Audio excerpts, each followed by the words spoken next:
Hello everyone, welcome to हामिलो house. आज हम बात करने वाले हैं इंडियन पेनल कोड से एग्ज़ाम में पूछे जाने वाले इम्पोर्टेंट केस लॉस के बारे में। इंडियन पेनल कोड के टाइटल से भी कुछ प्रश्न पूछे जा सकते हैं। पहला प्रश्न पूछा जा सकता है कि इंडियन पेनल कोड को किसके द्वारा ड्राफ्ट किया गया। आंसर होगा लॉर्ड मैकॉले के द्वारा। दूसरा क्वेश्चन पूछा जा सकता है कि इंडियन पेनल कोड को लेजिस्लेटिव काउंसिल से कब पास किया गया। आंसर होगा 6 अक्टूबर 1860। तीसरा क्वेश्चन पूछा जा सकता है कि जम्मू कश्मीर में इंडियन पेनल कोड कब लागू हुआ। आंसर होगा 31 अक्टूबर 2019 से। आइए अब बात कर लेते हैं इम्पोर्टेंट केस लॉस के बारे में। तो पहला केस होगा Virendra Kumar Ghosh versus emperor 1925 PC 1। इस केस में एक्यूज्ड अन्य व्यक्तियों के साथ मिलकर एक डाकघर को लूटने की योजना बनाता है। एक्यूज्ड और अन्य व्यक्ति डाकघर में एंट्री कर लेते हैं। वहां मौजूद डाक अधिकारी से पैसे छीनने का प्रयास करते हैं।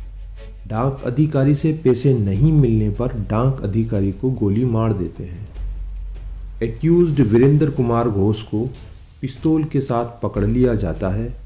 वीरेंद्र कुमार घोष अपने बचाव के लिए ये तर्क देता है कि वे दरवाजे के पास खड़ा होकर प्रतीक्षा कर रहा था। वीरेंद्र कुमार घोष ने कहा कि उसने डाक अधिकारी पर गोली नहीं चलाई और ना ही उसका हत्या करने का आशय था। न्यायालय ने सारी दलीलों को अस्वीकार कर दिया और कहा कि चाहे वे भले ही बाहर खड़ा हो और उसने कुछ ना किया हो, फिर भी वे इसके लिए जिम्मेदार है। न्यायालय ने कहा कि किसी आपराधिक कार्य में अपराध के साथ साथ अन्य कार्यों में भी अपनी सेवाएं देते हैं।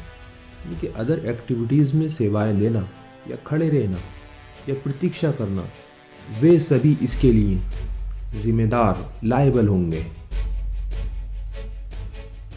अगला केस देख लेते हैं। महबूब शाह बनाम एम्परर 1925 SC 118। इस केस की कहानी दो ग्रुप के बीच के विवाद की है।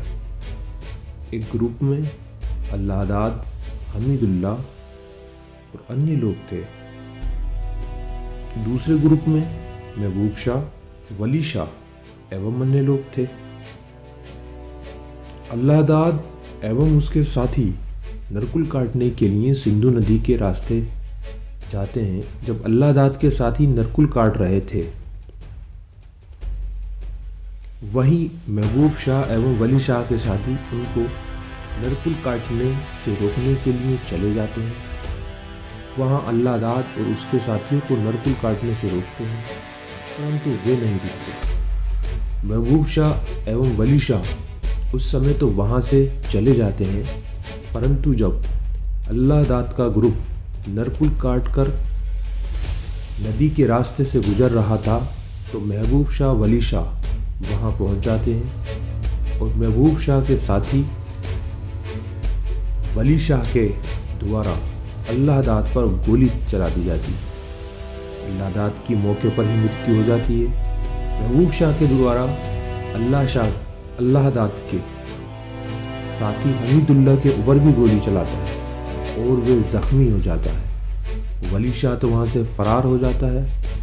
महबूब शाह अरेस्ट हो जाता है। प्रीवी काउंसिल के द्वारा निर्णय दिया जाता है कि ये समान आशय एवं सामान्य आशय का मामला था, क्योंकि जब वली शाह एवं महबूब शाह अपने साथियों के साथ घटना स्थल पर पहुंचा था, तब उनका असमान आशय समान रूप से अल्लाहदाद को बचाने का रहा हो, परंतु उनके बीच कोई चित्त का मिलन नहीं था। बहुत सी परीक्षाओं में इस बात को सिंधु नदी के वाद के नाम से भी पूछा जाता है।